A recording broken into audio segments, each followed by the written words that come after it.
तो hello guys, आज मैं आप लोगों के लिए टॉम ऑफ फॉलन गॉड का सीजन 3 शुरू करने वाला हूं। अगर आप लोगों ने सीजन 1 और 2 नहीं देखा तो सीजन 1 और 2 लाजमी से देख लेना, क्योंकि इसके बगैर आप लोगों को सीजन 3 समझ में नहीं आएगा। मैंने सीजन 1 और 2 का लिंक डिस्क्रिप्शन में और कमेंट बॉक्स में भी दे दिया है। तो चलिए शुरू करते हैं सीजन 3 को। तो सीजन 3 में हमें छोटा सा एक रिकेप दिखाया जाता है, जिसमें हमें बताया जाता है कि आज से 10,000 साल पहले गॉड्स और डीमंस की एक फाइट हुई थी, जिसमें बहुत सारे डीमन और गॉड्स मारे गए थे और बहुत सारे लोग डिसअपियर हो गए और हमारे मेन कैरेक्टर योंगफाई को लगा कि शायद वो भी मर चुका है। मगर 10,000 साल गुजरने के बाद वो दोबारा जिंदा हो जाता है। वो अपनी कब्र को अंदर से ही खोद कर बाहर निकल आता है। मगर जब वो बाहर आता है तो उसे पता चलता है कि 10,000 साल गुजर चुके हैं और उसके अपने चाहने वाले जितने भी उसके रिश्तेदार दोस्त वगैरह थे वो सब जा चुके हैं। अब उनमें से कोई भी जिंदा नहीं बचा। मगर उसकी न्यू लाइफ में वो अभी भी कल्टीवेशन बहुत ज्यादा वीक था, क्योंकि उसकी पास्ट लाइफ में उसे टेन टाई शुआन ने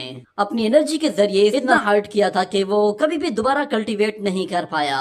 इसकी वजह से उसे अपनी सबसे प्यारी लवर यूशिन को खोना पड़ गया था, क्योंकि वो इतना कमजोर हो चुका था कि वो खुद को ही नहीं बचा सकता था। मगर यूशिन ने उसे बचाने के लिए अपनी जान दांव पर लगा दी थी। मगर क्योंकि अब वो दोबारा से रिवाइव हो चुका है तो वो पता लगाने में लग गया है कि आखिर 10,000 साल पहले क्या हुआ था, गॉड्स और डीमंस कहाँ चले गए।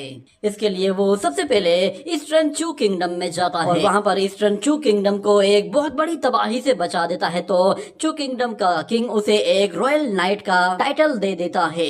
मगर वहाँ पर एक ऐसा ओल्ड मैन भी होता है जो कि लियो की जान के पीछे पड़ा हुआ था। वो उसकी बॉडी को अपने मकसद के लिए यूज करना चाहता था, मगर योंगफाई किसी तरह उसे भी हरा देता है और वो ओल्ड मैन फिर लियो को बताता है कि उसके सवालों के जवाब उसे सिर्फ और सिर्फ लिबर्टी सिटी में मिलेंगे। इसीलिए वो फौरन से लिबर्टी सिटी जाता है और वहाँ पे मौजूद शेनलान अकेडमी को ज्वाइन कर लेता है, जहाँ उसकी मुलाकात मेंग लियार से होती है, जो कि टेन टाई शुआन की ही डिसेंडेंट है।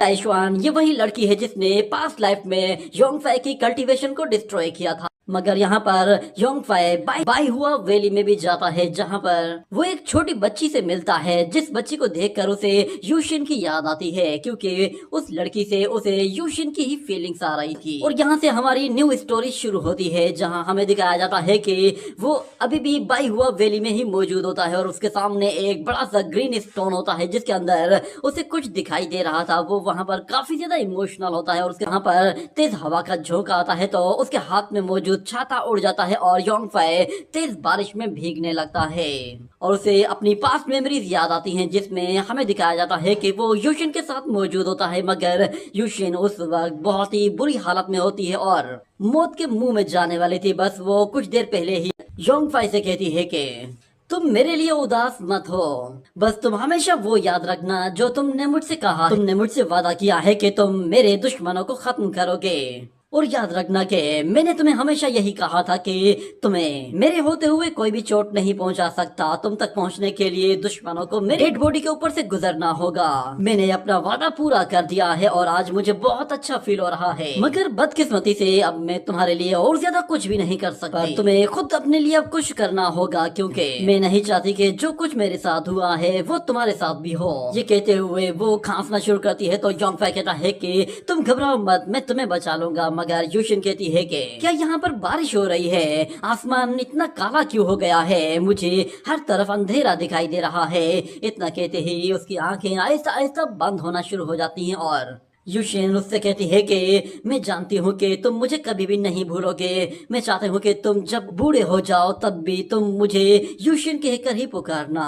अपनी मेमोरी से बाहर आने के बाद योंगफाई दोबारा से यूशिन को याद करता है। उसकी आंखों से आंसू बहते जा रहे होते हैं और फिर अचानक उसके पीछे कोई आ जाता है तो वो पीछे पलटकर देखता है। वहाँ पर असल में यूशिन होती है, जिसे देखकर योंगफाई काफी सरप्राइज होता है कि ये यहाँ पे कैसे, क्या ये जिंदा है? मगर उसे यूशिन उस छोटी बच्ची के रूप में दिखाई दे रही थी। वो यूशिन नहीं बल्कि वो छोटी बच्ची थी, जिसे देखकर योंगफाई उसे यूशिन समझने लगता है। वो योंगफाई से कहती है कि ब्रदर प्लीज उदास मत हो। तो योंगफाई उससे वो छाता देते हुए कहता है कि ये सब मेरी गलती है, मैं जरा इमोशनल हो गया था। क्या तुम्हें भूख लगी है? चलो मैं तुम्हें कुछ खिलाता हूँ। मगर वो लड़की कहती है कि नहीं, मुझे कोई भूख नहीं लगी, मैं तो ये तुम्हारे लिए लेकर आई हूँ। तो योंगफाई कहता है मुझे तुम्हारे नाम का नहीं पता, क्या मैं तुम्हें कोई नाम दे सकता हूँ? ये सुनकर वो लड़की खुश हो जाती है कि फाइनली मेरा भी कोई नाम होगा। क्या आप मुझे यूशिन नाम देने वाले हैं, क्योंकि आप ये नाम बार बार पुकारते हैं। ये बात सुनकर योंगफे और भी ज्यादा उदास हो जाता है और सोचते हुए कहता है कि तुम असल में मॉर्निंग लाइट में पैदा हुई हो, तो इसीलिए मैं तुम्हें चेंशी का नाम दूंगा। चेंशी नाम सुनकर वो लड़की खुशी के मारे झूम उठती है और कहती है कि फाइनली मुझे मेरे ब्रदर ने एक नाम दिया है चेंशी, ये बहुत ही अच्छा नाम है। उसे इस तरह उछल कूद करते हुए देखकर योंगफे और भी ज्यादा इमोशनल होने लगा था, क्योंकि उसे उस लड़की के अंदर युनशी की झलक दिखाई दे रही थी। यूशिन ने उससे कहा था कि मेरा नाम यूशिन है क्योंकि मुझे मेरे मास्टर ने एक रात को तेज बारिश में एक फ्लावर से पिक किया था। मगर ये लड़की सेम तुम्हारी ही तरह पैदा हुई है, मगर इसका नाम यूशिन नहीं चेंशी है और ये बिल्कुल तुम्हारे जैसी है। दिल दिल में कहने लगता है क्या ये लड़की यूशिन है या फिर इसके अंदर यूशिन की कोई टेम्पररी मेमोरी या फिर ये हेवन एंड अर्थ की एनर्जी की वजह से पैदा हुई है।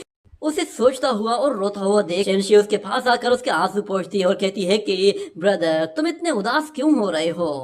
तो योंगफे कहता है कि मैं उदास नहीं हूँ, मैं असल में बहुत खुश हूँ क्योंकि यहाँ का माहौल काफी अच्छा। मगर फिर से वो दिल दिल में कहता है कि क्या ये सब कुछ खत्म हो चुका है या फिर एक नए सिरे से शुरू हो रहा है। ये कहने के साथ वो डोंग डोंग के उस एग को उस ब्लू फ्लावर के अंदर डाल देता है और कहता है इस जगह में बहुत ज्यादा स्पिरिचुअल एनर्जी मौजूद है। उम्मीद है कि डोंग डोंग यहाँ पर काफी तेजी के साथ रिकवर कर पाए। इसे देखने के लिए मैं यहाँ पर दोबारा जरूर। तो चेंशी कहती है कि ब्रदर आखिर हम लोग कहाँ जा रहे हैं। तो योंगफे कहता है कि चलो मैं तुम्हें सिटी में घुमा कर लाता हूँ, वहाँ पे मैं तुम्हें कुछ खाना खिलाऊंगा और तुम्हारे लिए कुछ कपड़े भी खरीदूंगा। हो सकता है कि वहाँ पर और भी बहुत सारे बच्चे हों जो कि तुम्हारे दोस्त बन जाए। इस तरह तुम नए दोस्त भी बना लोगी और तुम्हें खेलने के लिए बहुत कुछ मिल जाएगा। तो चेंशी कहती है कि ठीक है ब्रदर, आज से मैं आपकी फॉलोवर हूँ, आप जहाँ जाएंगे मैं भी आपके साथ जाऊंगी। तो योंगफे कहता है परेशान मत हो, मैं तुम्हें कभी भी चोट पहुँचने नहीं दूंगा। ये कहने के साथ ये सीन यहीं पे ही कट हो जाता है। अगले सीन में हमें एक टाउन का सीन दिखाया जाता है जहाँ पर एक लड़का एक लंबी सी सोड लेकर कहीं जा रहा होता है। उसका दूसरा दोस्त कहता है कि ब्रदर तुमने इतनी लंबी सोड क्यों ली है। तो वो बंदा कहता है कि तुम्हें कुछ भी नहीं मालूम, लंबी सोड के बहुत ज्यादा फायदे होते हैं। अगर तुम कहो तो मैं भी तुम्हें ऐसी एक लंबी सोड ला कर दूंगा। इस लंबी सोड को आप लोग याद रखना क्योंकि ये आगे चल दोबारा देखने को मिलेगी। चेंशी यहाँ पर फर्स्ट टाइम लोगों के बीच में आई होती है जिसकी वजह से वो काफी ज्यादा खुश होती है। मगर वहाँ पे मौजूद लोगों को करतब करता देखकर वो थोड़ा सा डर भी रही थी, मगर उसे मजा भी आ रहा था। वो वहाँ पर एक जगह जाती है जहाँ पर उसे कुछ शुगर कैंडीज दिखाई देती है। तो वो उन्हें देखकर वहीं पर ही रुक जाती है और कहती है कि ओल्ड मास्टर जरा बताओ तो सही ये क्या चीज है।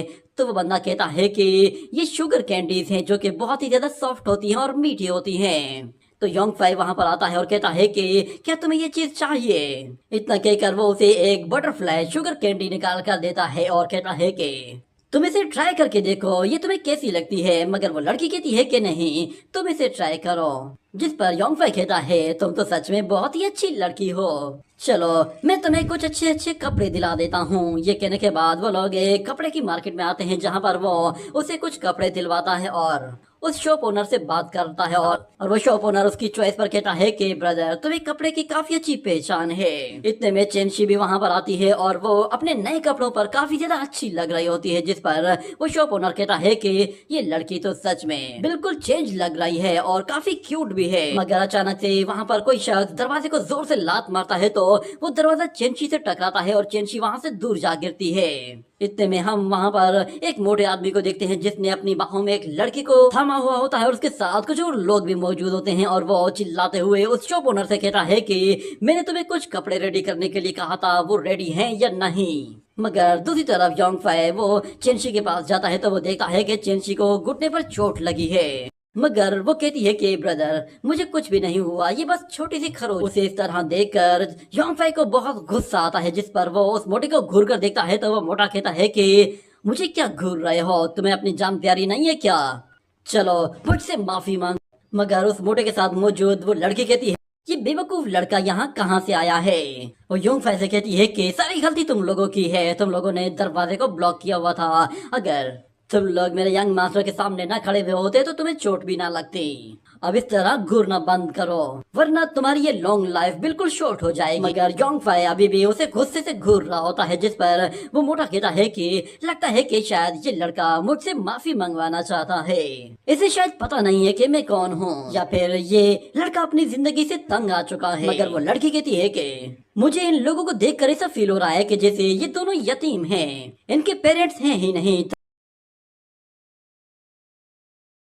अभी तो ये लोग इतना अकड़ रहे हैं, वरना किसी की क्या मजाल के वो हमारे सामने इस तरह खड़ा हो सके। यहाँ पर योंग फाई गुस्से में आगे बढ़ने लगता है तो युशिन उसका हाथ पकड़ लेती है और कहती है कि ब्रदर, लड़ाई करने से कुछ भी फायदा नहीं होगा। ये कहते हुए वो उन लोगों के आगे झुककर उन लोगों से माफी मांगते हुए कहती है कि ये सारी गलती मेरी है, चलो ब्रदर हमें अब यहाँ से चलना चाहिए। मगर वो मोटा कहता है कि तुम कहाँ चले, क्या तुम्हें लगता है कि मैं तुम लोगों को यहाँ से यूं जाने दूंगा। ये सुनते ही फिर योंग फाई चेंशी से कहता है कि कभी कभी कदम पीछे हटाना अच्छा ऑप्शन नहीं होता, मसले को रिजॉल्व करने के लिए कदम आगे बढ़ाना होगा, क्योंकि कुछ लातों के भूत बातों से नहीं, और इस कुत्ते की दुम को तो सीधा करना ही। ये बात उस मोटे को गुस्सा दिला देती है, जिस पर वो कहता है कि आज तुम्हारी जिंदगी का आखिरी दिन है, जितना बोलना है बोल। कहते हुए वो अपनी उस मोटी फिस्ट के साथ जैसे ही मुक्का मारता है तो योंग फाई पलक झपकते ही उसकी दूसरी तरफ चला जाता है, जिस पर वो मोटा भी बिल्कुल हक्का बक्का रह जाता है और कहता है कि अच्छा तो ये लड़का कोई नॉर्मल लड़का नहीं है, फाइनली मुझे कोई ऐसा अपोनेंट मिला है कि जिसे मारते हुए कम से कम मैं अपनी बॉडी को थोड़ा सा वार्म अप कर सकता हूँ। यहाँ पर योंग फाई उस शॉप ओनर से कहता है कि क्या आप मेरी थोड़ी सी हेल्प कर सकते हैं, आप इस बच्ची का ख्याल कीजिए। तो वो शॉप ओनर कहता है कि हाँ क्यों नहीं। ये कहते हुए वो चेंशी को वहां से दूर ले जाता है, मगर चेंशी योंग फाई से कहती है कि ब्रदर प्लीज अपना ख्याल रखना। और वहां पे मौजूद एक यंग मास्टर उस मोटे वॉरियर से कहता है कि तुम चाहो तो इसे जान से मार सकते हो, मैं सारी रिस्पॉन्सिबिलिटी अपने ऊपर ले लूंगा। ये बात उस मोटे को और भी ज्यादा जोश दिला देती है, जिसके बाद वहां पे मौजूद हर एक शख्स को पता चल जाता है कि यहाँ पे कुछ मसला हुआ है, और वो लोग उन लोगों की लड़ाई देखने के लिए उस रोड पर आकर जमा होना शुरू हो जाते हैं और कहते हैं कि आखिर कौन बंदा है जो कि काईयुआन सिटी में आकर इन यंग मास्टर्स को ऑफेंड कर। शायद ये बंदा जानता नहीं है कि इसका अपोनेंट कौन है, ये इसके लिए बहुत बड़ा सरदर्द बन जाएगा। मगर वो मोटा योंग फाई से कहता है कि तुम्हारे लिए अभी भी मैं एक चांस दे रहा हूँ, अभी भी मेरे सामने घुटनों पर बैठ जाओ तो मैं तुम्हारी जान बख्श दूंगा, वरना अगर तुमने ना के लिए अपना मुंह खोला ही तो मैं समझ जाऊंगा कि तुम मरने के लिए तैयार हो। मगर योंग फाई झुकने के लिए वहां पर नहीं खड़ा था, वो चेंशी का बदला लेने के लिए उस मोटे की हड्डी पसली तोड़ने आया था। और यहाँ पर वो मोटा भी कहता है कि चलो तो फिर ऐसी बात है तो फिर आ जाओ, मैं देखता हूँ कि तुम क्या कर सकते हो। ये कहने की ही देर थी कि योंग फाई पलक झपकते ही लाइटनिंग स्पीड के साथ उस तक जा पहुंचता है, जिस पर वो मोटा भी बिल्कुल हक्का बक्का रह जाता है। और योंग फाई इतना जोर का पंच मारता है कि वो एक ही पंच में उस मोटे की हेकड़ी निकाल देता है। उसे जरा भी आइडिया नहीं था कि उसके साथ कुछ ऐसा हो सकता है। सब लोग बिल्कुल चौंक गए थे। योंग फाई के एक ही पंच के साथ वो उस मोटे को वहां से उठाकर दूर फेंक देता है, यहाँ तक कि उसने अपनी एनर्जी के साथ जमीन तक को उखाड़ कर रख दिया था। ये देखते ही वो सारे लोग भागते हुए उस मोड़े के पास जाते हैं और योंग फाई उससे कहता है कि तुमने मेरी पावर देख ली ना, अब तुम्हें पता चल गया ना कि मैं क्या कर सकता हूँ। तुम्हारी पावर में और मेरी पावर में जमीन और आसमान का फर्क है, इसीलिए मैं तुम्हें अभी भी एक मौका दे रहा हूँ, तुम मुझसे लड़ने के लायक नहीं हो। और यहाँ पर वो लड़की कहती है कि शाओ तुम ठीक तो हो ना, मगर वो मोटा उसे धक्का देते हुए पीछे हटाता है और कहता है कि तुम मुझसे दूर रहो। मगर वो लड़की उसे समझाती है कि ये लड़का ज्यादा ताकतवर है, ये तुम्हें हर्ट कर सकता है, बेहतर है कि इसे अवॉइड कर दो। मगर वो उसे अपने आप से दूर हटाकर कहता है कि मैं इस लड़के को देख कर रहूंगा, ये मेरे साथ क्या कर सकता है। इसे अभी मैंने अपनी ट्रू पावर तो शो ही नहीं की। ये कहने के साथ वो फुल पावर को शो करने के लिए अपनी बॉडी से बहुत ही खतरनाक एनर्जी रिलीज करता है, जो कि सीधा ऊपर आसमान तक जा पहुंचती है। और हमें फिर वहां पर एक ड्रैगन के दहाड़ने की आवाज सुनाई देती है, जिस पर शहर में मौजूद सारे ही लोग डर जाते हैं, क्योंकि उस ड्रैगन की धाड़ दूर दूर तक सुनाई दे रही है। वो ड्रैगन जब नीचे आता है तो हमें पता चलता है कि वो ड्रैगन इतना बड़ा होता है कि वो पूरे के पूरे घर को ही अकेले ही अपनी बॉडी के साथ कवर कर सकता। वो साइज में काफी बड़ा होता है और तेजी से उन लोगों के ऊपर चक्कर लगा रहा होता है, और जब वो नीचे आता है तो वो सीधा उस शाओहू के बराबर में आकर लैंड करता है और इतनी जोर से दहाड़ता है कि उस गली में मौजूद जितनी भी चीजें होती हैं वो सारी की सारी हवा में उड़कर दूर चली जाती हैं, यहाँ तक कि बहुत सारे लोग भी उड़ जाते हैं। और शाओहू कहता है कि आज मैं तुम्हारी बॉडी के छोटे छोटे टुकड़े कर दूंगा। और तुम्हें पता तो होगा ना कि ड्रैगन नाइट्स वो बाकी कल्टीवेटर से बहुत ज्यादा ताकतवर होते हैं। यहाँ पर योंगफाई उस ड्रैगन की तरफ देखता है और फिर वहां पे मौजूद लोगों की तरफ देखता है और कहता है कि अगर मैंने इसके साथ यहाँ पर फाइट की तो फिर यहाँ पर बहुत सारे मासूम लोग मारे जाएंगे और उनके साथ यूशिन को भी चोट लग सकती है। ये कहने के बाद वो उस मोटे से कहता है कि तुम्हें मेरे साथ फाइट करनी है ना, तो चलो किसी बैटल ग्राउंड में चलते हैं। ये कहकर वो उसे वहां से दूर ले जाता है और शाओहू भी अपने ड्रैगन के साथ उसके पीछे पीछे चला जाता है। यहाँ पर चेनशी काफी ज्यादा घबरा गई थी कि आखिर वो ड्रैगन उसका क्या हाल करेगा, मगर बीच में बहुत सारे लोग और भी मौजूद होते हैं जो कि उन लोगों की फाइट देखना चाहते थे और वो लोग किसी ऊंची जगह पर आकर जमा होना शुरू हो गए थे। जैसे ही यहाँ पर ये ड्रैगन आकर योंगफाई पर झपटने की कोशिश करता है तो योंगफाई उसे डॉज करके उसे दूसरी तरफ चला जाता है और अपनी सोड के साथ उस पर एक जोरदार वार करता है। और उससे उस ड्रैगन को कोई खास फर्क नहीं पड़ा था। ये देखकर वो ड्रैगन दोबारा से आकर झपटने वाला था, मगर यहाँ पर योंगफाई भी उसके ऊपर टूट पड़ता है। के साथ एक के बाद एक वार करना शुरू कर देता है। योंगफाई के अटैक इतने खतरनाक होते हैं कि वो उस ड्रैगन को भी अब हर्ट करने लगे थे। हमें दिखाया जाता है उसका एक स्प्लैश अटैक इतना खतरनाक होता है कि वो ड्रैगन उस स्प्लैश की वजह से वहां से पीछे हटने पर मजबूर हो जाता है और यहीं पे ही योंगफाई एक और जोरदार एनर्जी ब्लेड अटैक करते हुए उस ड्रैगन को पीछे खदेड़ देता है। ये देखकर सब लोग समझ गए थे कि ये लड़का इतना ताकतवर है कि वो मोटा शाओहू उसका मुकाबला कर ही नहीं सकता।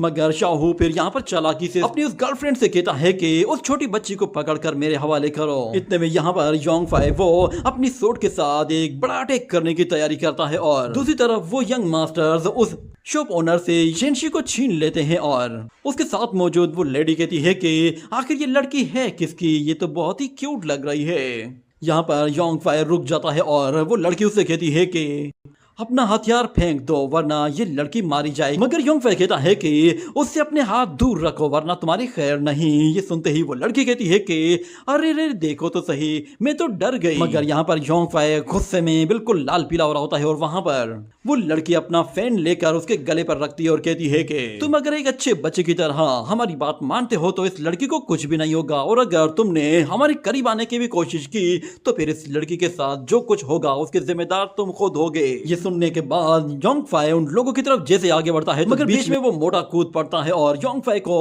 अपने ड्रैगन के साथ वापस पीछे धकेलता है और वो पर्पल ड्रेस वाली लड़की चेनशी को गले से पकड़कर ऊपर उठा लेती है जिससे उसका दम घुटने लगता है।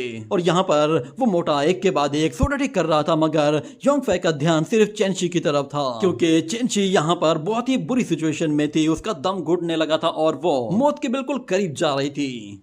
इसी मौके का फायदा उठाकर वहां पर वो मोटा योंगफाई पर ताबड़तोड़ हमले कर रहा होता है और यहाँ पर ये लड़की चेनशी को ज्यादा तकलीफ पहुंचाने के लिए उसके पैरों पर जोर से काटती है ताकि वो चिल्लाए। मगर जैसे ही चेनशी चिल्लाती है तो यहाँ पर योंगफाई वो फिर से चेनशी की तरफ पलट कर देखता है तो वो मोटा इस मौके का फायदा उठाकर उसे मारने के लिए अपना पूरा जोर लगाता है।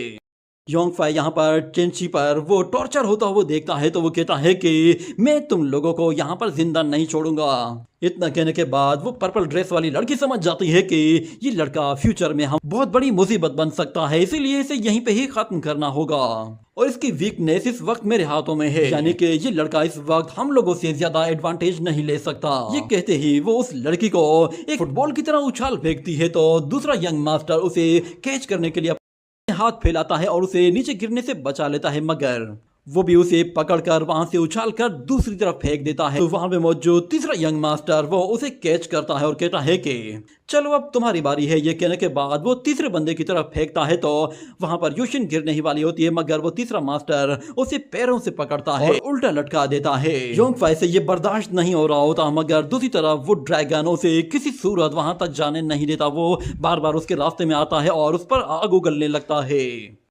जिसकी वजह से योंगफाई वो चेनशी तक नहीं पहुंच पा रहा था मगर उसका गुस्सा सर चढ़कर बोल रहा होता है और वो लाइटनिंग एनर्जी जनरेट करते हुए कहता तुम लोग मेरे रास्ते से हट जाओ। ये कहते ही वो जैसे उन्हें मारने वाला होता है तो यहाँ पर वो यंग मास्टर चेनशी को सीधा ऊपर थ्रो कर देता है तो योंगफाई उसे देख अपना अटैक रोकता है तो इतने में वो ड्रैगन बीच में आ जाता है और उसे अपनी टेल से बहुत ही जोर से जमीन पर दे मारता है। चेनशी सीधा नीचे जा रही होती है मगर योंगफाई पलट कर वापस आता है और यहाँ पर वो यंग मास्टर कह रहा होता है कि चलो मैं देखता हूँ कि क्या मैं अपनी आंखें बंद करके इसे कैच कर सकता हूँ या नहीं। इस तरफ योंग फाई के ऊपर आग बरस रही होती है और वो आहिस्ता आहिस्ता चेंशी के क्लोज जाने की कोशिश करता है और जैसे ही उसे नीचे गिरने से बचाने वाला था वो ड्रैगन फिर से उसके बीच में आ जाता है और अपनी टेल के साथ हमला करते हुए उसे फिर से वहां से उठाकर दूर फेंक देता है।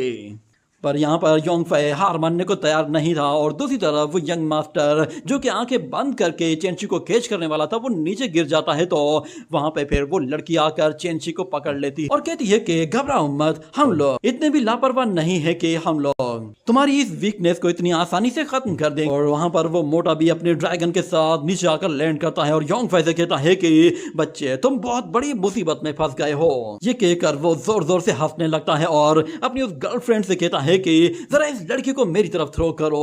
ये सुनते ही वो लड़की उस छोटी बच्ची को फिर से जोर से ऊपर थ्रो करती है तो वो सीधा उस मोटे के उन बड़े बड़े हाथों में जा फंसती है, जिस पर वो मोटा कहता है कि अरे देखो तो सही इस बच्ची के कितने छोटे छोटे हाथ पैर हैं। ये साइज में इतने छोटे हैं कि मेरे दांतों के बीच के गैप को भी फिल नहीं कर सकते। मगर यहाँ पर योंग फाई उन लोगों से कहता है कि मैं नहीं जानता कि तुम लोग कौन हो और किस फैमिली से बिलोंग करते हो, तुम्हारा बैकग्राउंड क्या है, मगर मैं तुम लोगों से वादा करता हूँ कि तुम लोगों में से कोई यहाँ से जिंदा नहीं जाएगा। तो फिर वहां पे मौजूद एक यंग मास्टर कहता है कि हम लोग यहाँ के 3 यंग मास्टर्स हैं और ये मोटा हमारा एक मरकज यानी कि एक गार्डियन है।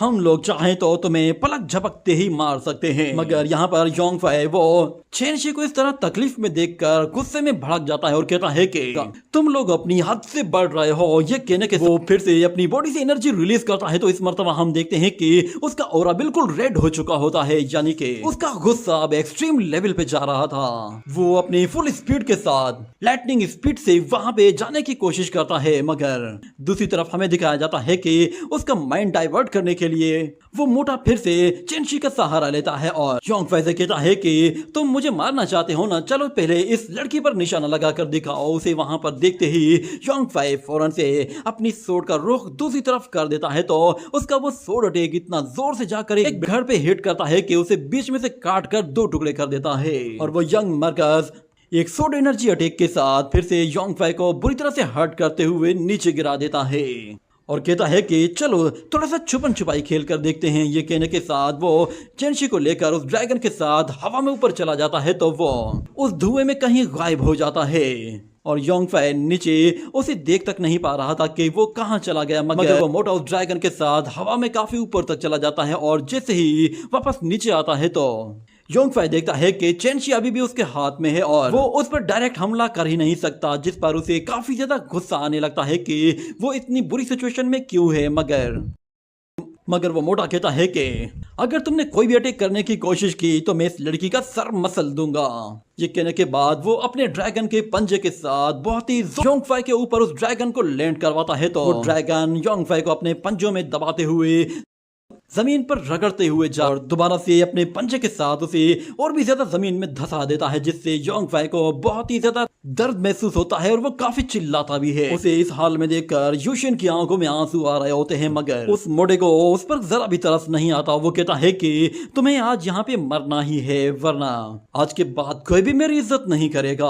आज मैं सबको दिखाऊंगा कि मुझसे फाइट करने का अंजाम क्या होता है। ये कहने के साथ वो ड्रैगन उसे और भी ज्यादा जोर से पुश करते हुए उसकी हड्डी पसली तोड़ने वाला था, मगर योंग फाई किसी तरह बच तो जाता है, मगर अभी भी उसे सिर्फ लोगों के हंसने की आवाजें सुनाई दे रही होती हैं और आहिस्ता आहिस्ता वो बेहोश होने लगता है।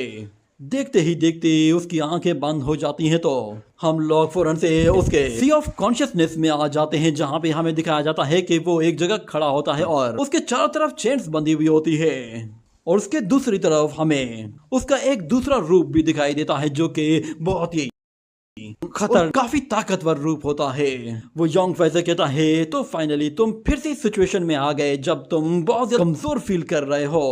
लास्ट टाइम भी मैंने तुम्हारी मदद की थी क्योंकि तुम खुद को पावरलेस फील कर रहे थे। इतने में योंग फाई अपने हाथों में देखता है तो उसे अपने हाथों से एक डार्क एनर्जी निकलते हुए दिखाई देती है, जिसे देखकर वो यूशिन का नाम पुकारता है, मगर उसका वो एविल फॉर्म उससे कहता है कि हाँ वो लड़की अब भी तुम्हारे दिल में है क्योंकि तुमने ही तो उसे मारा है। तुम्हें अपने दिल में मौजूद हर एक ख्वाहिश को बाहर लाना चाहिए था, मगर तुमने अपनी ख्वाहिशों तुमने यूशिन को खो दिया। उसकी मौत के जिम्मेदार सिर्फ और सिर्फ तुम हो। और ऊपर से अब चेंशी, वो भी तुम्हारी वजह से ही खतरे में है। अगर तुम उसे बाई हुआ वैली से बाहर लाते ही नहीं तो फिर वो यहाँ पे इस मुसीबत में होती ही नहीं। तुम्हें लगा है कि तुम रीइंकार्नेट इसीलिए हुए हो कि तुम अपने चाहने वालों को प्रोटेक्ट करोगे, मगर तुम तो बिल्कुल इसके अपोजिट कर रहे हो। तुम अपने चाहने वालों को एक एक कर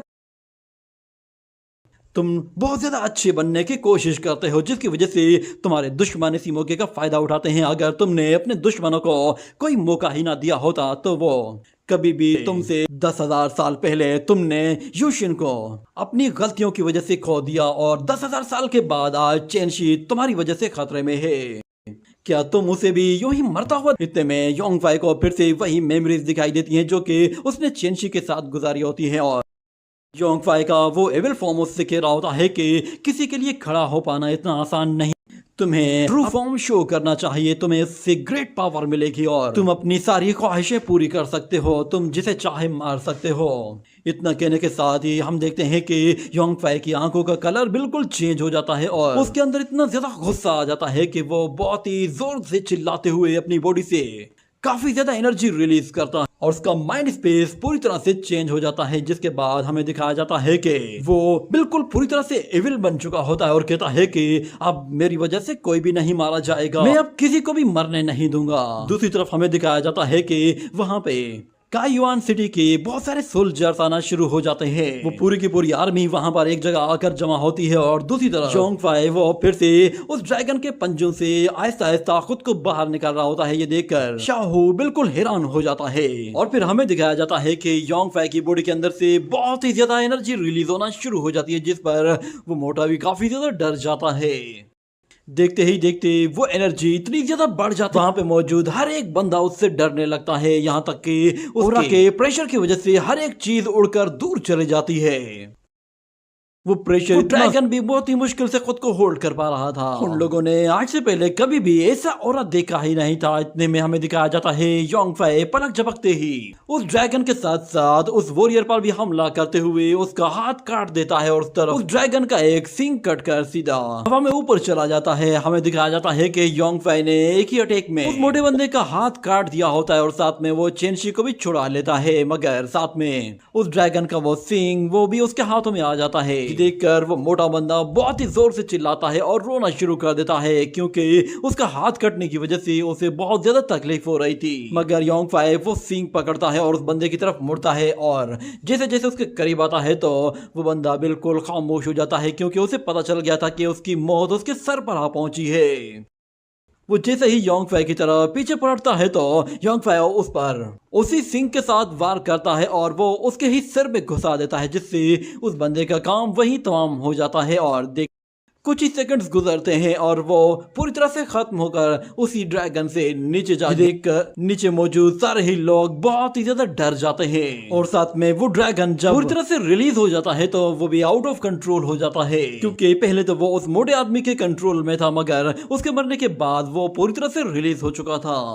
मगर योंगफाई चेंशी को पकड़ते ही उस ड्रैगन के साथ लटक जाता है और नीचे मौजूद सोल्जर पूरे के पूरे ग्राउंड को चारों तरफ से कवर कर लेते हैं। इतने में फिर उन लोगों का जनरल वो भी वहां पर आता है और वो देखता है कि वो मोटा शाहू बहुत ही बुरी मौत मारा गया है। और फिर वहां पर एक और लड़की आती है, वो उसे देखते ही पहचान जाती है कि ये तो योंगफाई है, ये यहाँ पे क्या कर रहा है। और एक दूसरी लड़की फिर वहां पे मौजूद एक और लड़की से कहती है कि आखिर ये कौन सी सेक्ट से आया है, ये उस खतरनाक ड्रैगन को अकेले ही चैलेंज कर रहा है। बात सुनते ही वो लड़की कहती है कि मुझे भी ये बंदा कहीं देखा देखा सा लग रहा है। और ऊपर मौजूद वो ड्रैगन वो आउट ऑफ कंट्रोल होने की वजह से यहाँ वहाँ तेजी से फिरने लगता है। तो योंगफाई उससे कहता है कि तुम फौरन से हमें नीचे पहुंचाओ, अगर तुमने हमें नीचे नहीं पहुंचाया तो मैं तुम्हें जान से मार दूंगा। मगर वो ड्रैगन उन लोगों को नीचे ले जाने के बजाय और भी ऊंचाइयों की तरफ लेकर जाता है और इतना ऊंचा जाता है कि वो बादलों से भी ऊपर चला जाता है। ये देखते ही योंगफाई समझ जाता है कि ये ड्रैगन उसकी बात मानने वाला नहीं है, इसीलिए वो भी गुस्से में आकर फौरन से अपनी सोड उसकी बॉडी के अंदर से निकाल लेता है और उसे हवा में ऊपर उछालते ही खुद भी ऊपर हवा में चला जाता है, जिसके साथ वो उस सोड को इतनी जोर से किक मारता है कि वो सोड बुलेट स्पीड की तरह उसकी बॉडी से आर पार निकल जाती है, जिससे उस ड्रैगन काम तमाम हो जाता है और वो बेहोश होकर सीधा नीचे गिरने लगता है। तो योंगफei वो भी उसी ड्रैगन को पकड़कर तेजी से नीचे आता है और जैसे ही वो उस ड्रैगन के साथ जमीन पर जा गिरता है तो वहां पे एक जोरदार एनर्जी प्रेशर रिलीज होता है और उसके साथ सारे ही लोग उसके चारों तरफ जमा हो जाते हैं और देखते हैं कि वहां पर योंगफei अभी भी उस छोटी बच्ची के साथ मगर वो ड्रैगन पूरी तरह से खत्म हो चुका है। उसकी हिम्मत और बहादुरी पर सब लोग उसकी तारीफ करने लगते हैं कि ये सच में काफी बहादुर है कि इसने अकेले ही इतने बड़े ड्रैगन को अकेले मार गिराया है। और चेनशी वो भी उसे देखकर थोड़ी सी डरी हुई लग रही होती है और दूसरी तरफ वो पर्पल ड्रेस वाली लड़की उसे देखते ही डर जाती है कि कहीं ये उसकी तरफ तो नहीं आ रहा। योंगफei उसे देखते ही सीधा उसी की तरफ आगे बढ़ने लगता है और वहां पे मौजूद जितने भी सोल्जर्स होते हैं वो सारे के सारे अलर्ट हो जाते हैं और योंगफei अपना एक हाथ आगे बढ़ाता है और उसके साथ वहां पे मौजूद एक बंदे से वो लॉन्ग स्वॉर्ड खींचकर सीधा अपनी तरफ लेकर आता है और उसे लेकर सीधा वो उसी लड़की की तरफ आगे बढ़ रहा था, जिसे देखते ही वो लड़की भी कप कपाने लगती है और अपनी जान बचाने के लिए एक जनरल के करीब जाकर उसकी सोड निकाल लेती है और योंगफei से कहती है कि मेरे नजदीक मत आना वरना मैं तुम्हारे साथ उस बच्ची को भी मार दूंगी। इतने में योंगफei अपनी सोड ऊपर उठाता है और गुस्से में उस सोड को थोड़ा सा घुमाता है तो वो उस लड़की कर रख देता है, जिससे उस लड़की को बहुत ज्यादा दर्द होता है और वो चिल्लाते हुए वहां से भागने की कोशिश करती है। मगर योंगफei एक और सोड अटैक करते हुए उसका गला काट देता है और उसी सोड उसे हवा में ऊपर उठा लेता है। वो लड़की जैसे ही चिल्लाने लगती है तो योंगफei उसे एक खत्म करके उसे उठाकर दूर फेंक देता है। उसके पास लॉन्ग स्वॉर्ड थी जिसकी वजह से वो अब दूर से ही लोगों को मार सकता था। मगर वहां पे मौजूद वो यंग प्रिंस वो ये देखते हैं तो उन्हें भी अपनी जान के लाले पड़ जाते हैं और वो लोग उस जनरल से के लड़के ने हमारे एक रॉयल गार्ड को मारा है और उसके साथ साथ इस लड़की का भी खून किया है, इसलिए इस लड़के को यहाँ से जिंदा जाने। वो दूसरा यंग मास्टर भी कहता है कि हाँ, अगर ये यहाँ से जिंदा बचकर गया तो फिर तुम में से कोई भी जिंदा नहीं बचेगा। ये बात सुनने के बाद वो बेबस हो जाता है, ना चाहते हुए भी अब उसे योंगफei के साथ फाइट करनी होगी। वो अपने सोल्जर से कहता है कि ठीक है, हमें इसे आज ही खत्म करना है। मगर योंगफei कहता है मेरे रास्ते में सोल्जर्स उसकी बात नहीं मानते, जिस पर योंगफei कहता है ठीक है तो फिर अगर तुम लोगों को मरने का ही शौक है तो फिर बाद में मुझे ब्लेम मत करना। और वो यंग मास्टर्स कहते हैं कि ये लड़का हमें नहीं मार पाएगा। ये कहते ही वो लोग वहां से भाग जाते हैं और जनरल अपनी आर्मी से कहता है कि सब लोग एक साथ टूट पड़ो। इतने ज्यादा लोगों को अपनी तरफ आता हुआ देखकर योंगफei फिर चेनशी से कहता है कि तुम कुछ देर के लिए अपनी आंखें बंद कर लो और जो कुछ भी सुनाई दे परेशान बिल्कुल भी मत होना, मैं कुछ ही देर के अंदर तुम्हें यहाँ से बाहर निकाल लूंगा। ये सुनते ही चेनशी अपनी आंखें बंद कर लेती है और यहाँ पर योंगफei उन लोगों से कहता है कि मैं तुम में से किसी को भी यहाँ से जिंदा जाने ही नहीं दूंगा। तुम लोगों ने मेरा रास्ता रोककर बहुत बड़ी गलती की है। ये कहने के साथ ही वो आहिस्ता आहिस्ता उन लोगों की तरफ आगे बढ़ने लगता है। वो सोल्जर्स जैसे उसके करीब आते हैं तो योंगफei अपनी सोड के साथ एक एक करके उन लोगों को मारना शुरू कर देता है। उसकी स्पीड और स्ट्रेंथ इतनी लाजवाब होती है कि वो लोग उसके आगे ठहर तक नहीं पाते, यहाँ तक कि वो लोग उस पर एक सिंगल अटैक तक नहीं कर पाते। उसके अटैक इतने ज्यादा ताकतवर होते हैं कि वो अपनी लॉन्ग सोड के साथ एक ही बार में दर्जनों लोगों को उड़ा कर रख देता है। जब वो यंग मास्टर्स ये देखते हैं कि योंगफei अब वहां पर रुकने वाला नहीं है तो वो लोग अपनी जान बचाकर भागने लगते हैं और सोल्जर से कहते हैं कि जाओ और जाकर उसे रोको।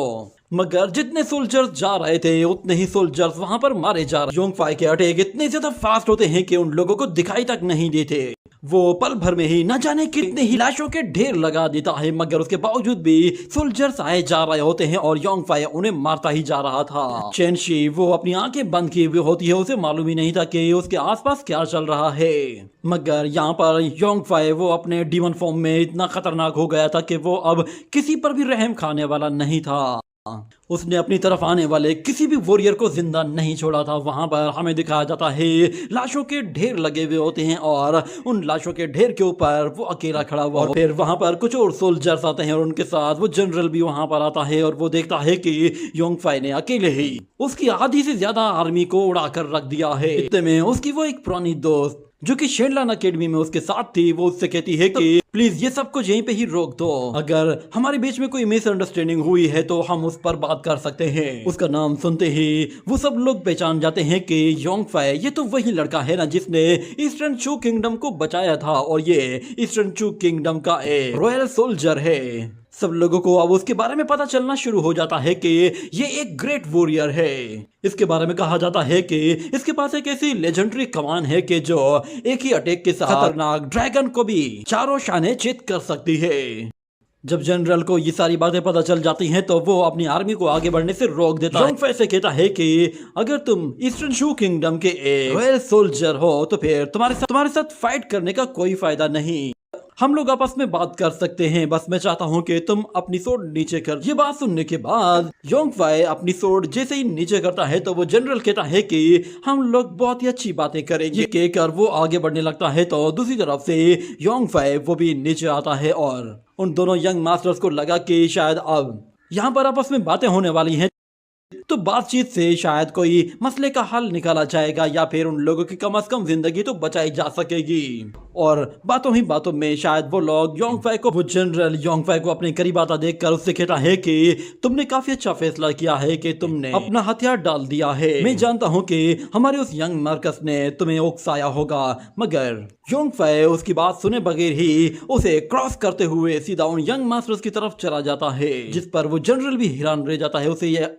उसे जरा भी आइडिया नहीं था कि योंग फाई ने उसके कहने पर सोड नीचे नहीं की, बल्कि वो उन लोगों की तरफ आगे जाने के लिए अपनी सोड नीचे कर रहा था। ये देखकर उन दोनों ही यंग मास्टर्स के पसीने छूटना शुरू हो जाते हैं और योंग फाई वो अपनी सोड उनके सामने जाकर हवा में ऊपर लहराता है, जिसके बाद वो दोनों ही यंग मास्टर उसके आगे गिड़गिड़ाने लगते हैं। मगर योंग फाई एक ही अटैक में उन दोनों ही वॉरियर्स का काम तमाम कर देता है और दोनों ही वहीं पे ही खत्म हो जाते हैं। ये बात उस जनरल को बिल्कुल भी हजम नहीं होती कि उसकी मौजूदगी में किसी ने उसके ही यंग मास्टर को मार दिया है। वो योंग फाई से कहता है कि तुम एक कातिल बन चुके हो, तुमने न सिर्फ इन यंग प्रिंस को मारा है बल्कि उसके अलावा भी हमारे न जाने कितने ही सोल्जर्स को मार दिया है। पहले शायद मैं तुम्हें माफी दिलवा देता, मगर अब तो तुमने सारी हदें पार कर दी है।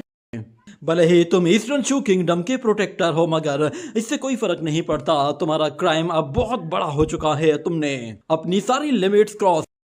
अब मैं सेंट्रल आर्मी का कमांड मौत से नहीं बचा सकता। वो अपनी आर्मी से कहता है कि सब लोग इसे मारने के लिए तैयार हो जाओ। पहले हम लोग सिर्फ इस लड़के को मारेंगे, उसके बाद ही इसके साथ मौजूद उस लड़की का फैसला करेंगे कि उसके साथ क्या करना है। मगर योंग फाई उन लोगों से कहता है कि आज जो कुछ भी हुआ है तुम लोगों ने अपनी आंखों से देखा है। मैंने यहाँ पर जितने भी लोगों को मारा है मैंने खुद से नहीं मारा, तुम लोगों ने मुझे फोर्स किया था ये सब करने के लिए। ये सारे के सारे लोग जिन्हें मैंने मारा है ये सारे विलन्स थे। इनकी आइडेंटिटी चाहे कोई भी हो, चाहे इनका स्टेटस कुछ भी क्यों ना हो, यहाँ पर हर एक की जिंदगी एक जैसी ही है, चाहे कोई गरीब हो या फिर अमीर हो, चाहे कोई गरीब फैमिली से हो या फिर कोई किसी रॉयल फैमिली से ही क्यों ना हो, सबकी जिंदगी एक बराबर होनी चाहिए। मैंने अपने सामने मौजूद लोगों को मार दिया है जो लोग मुझे मारना चाहते थे। अब अगर मैं यहाँ से जाऊं और तुम लोगों ने मेरा रास्ता रोका तो फिर मैं तुम लोगों का भी वही असर करूंगा जो मैंने इन लोगों का किया है।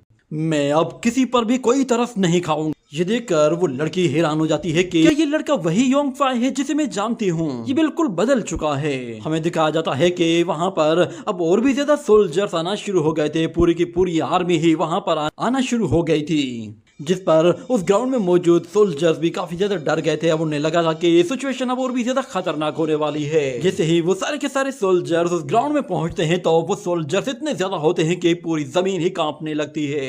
वो लोग अपने रास्ते में मौजूद हर एक चीज को डिस्ट्रॉय करते हुए तेजी से योंग फाई के करीब आते हैं और उसे चारों तरफ से घेरना शुरू कर देते हैं। इतने में फिर उन लोगों का एक जनरल भी सामने आता है और वो उन लोगों का एक हाईएस्ट रैंक का जनरल था। जब वो एक जगह आकर रुकता है तो उसके सामने उस यंग मार्कस की लाश लाई जाती है। वो देखता है कि वो यंग मार्कस कुत्ते की मौत मारा गया है तो उसे इस पर गुस्सा आने लगता है। और उतने में वो जनरल अपने सीनियर को आकर बताता है कि यहाँ पर बहुत ज्यादा खून खराबा हो चुका है। ये लड़का खुद को ईस्टर्न शू किंगडम का प्रोटेक्टर कहता है, इसीलिए प्लीज इससे लड़ने से पहले हमें एक मर्तबा सोच लेना चाहिए। कहीं ऐसा ना हो कि इस लड़के को बहाना बनाकर ईस्टर्न शू किंगडम हम पर ही हमला न कर दे। ये सुनते ही वो जनरल फौरन से एक लंबी सांस लेता है और सोचते हुए कहता है कि तो ये लड़का खुद को ईस्टर्न शू किंगडम का प्रोटेक्टर कहता है। मैंने अपनी लाइफ में कभी भी कोई कैसीनो गेम नहीं खेली, ना ही मुझे पता है कि किसी तरह की अपॉर्चुनिटी का कैसे फायदा उठाया जाता है। मैं बस इतना जानता हूँ कि इसने हमारे हजारों सोल्जर्स को मार डाला है, तो इसका बदला तो हम लोग जरूर लेंगे। यहाँ पर जो कुछ भी हुआ है उसका सारा जिम्मा मैं अपने सर लूंगा। मुझे बताओ कि क्या तुम लोग इसके आगे झुकने वाले हो? क्या तुम लोग इसके आगे हार मान लोगे? तो सारे ही सोल्जर्स कहते हैं कि हम लोग मरते दम तक लड़ेंगे।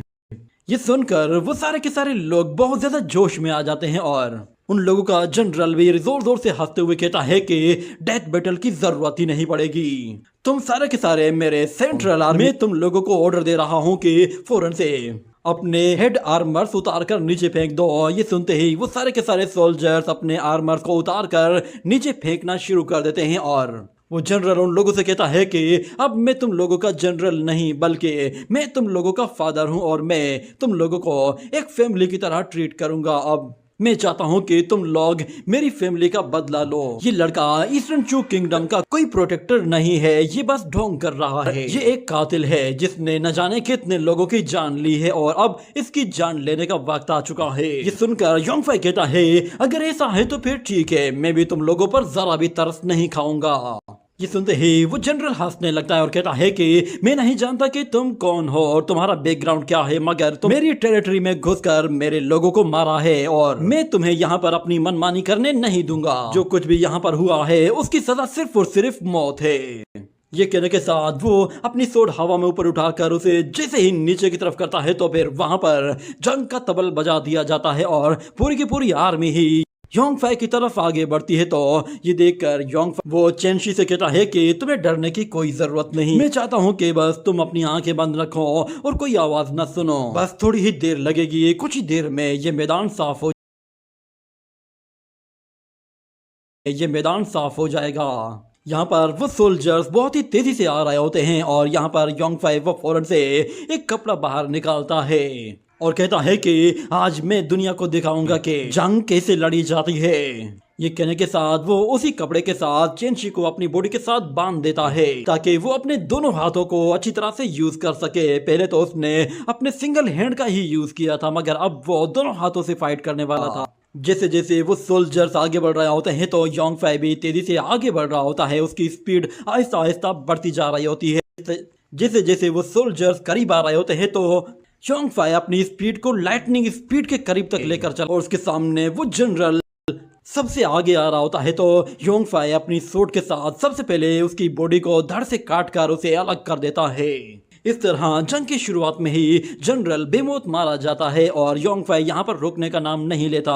वो वहाँ पर लोगों को कुत्ते की तरह मार रहा होता। उसके अटैक बहुत ही ज्यादा खतरनाक होते हैं, यहाँ तक कि वो कुछ ही देर में न जाने कितने ही लोगों को निपटा देता है। ये देखते ही वो दूसरा जनरल और भी ज्यादा लोगों को आगे जाने को कहते। फिर से वहां पर बहुत सारे सोल्जर्स जा पहुंचते हैं और जाते साथ ही उस पर हमला करने की कोशिश करते हैं, मगर यहाँ पर भी योंगफाई वो अपनी सोड लेते ही उन लोगों को एक एक अटैक में खत्म करता जा रहा होता है। उसके लिए इतने ज्यादा लोगों को मारना जैसे कोई बच्चों का खेल हो। वो आज अपने एक्सट्रीम लेवल पर जा पहुंचा था क्योंकि उसका गुस्सा आज पहली मर्तबा उसके सर पर चढ़ गया था, जिसकी वजह से वो आज इतना ज्यादा रूथलेस बन गया था कि वो किसी पर भी रहम नहीं खाता।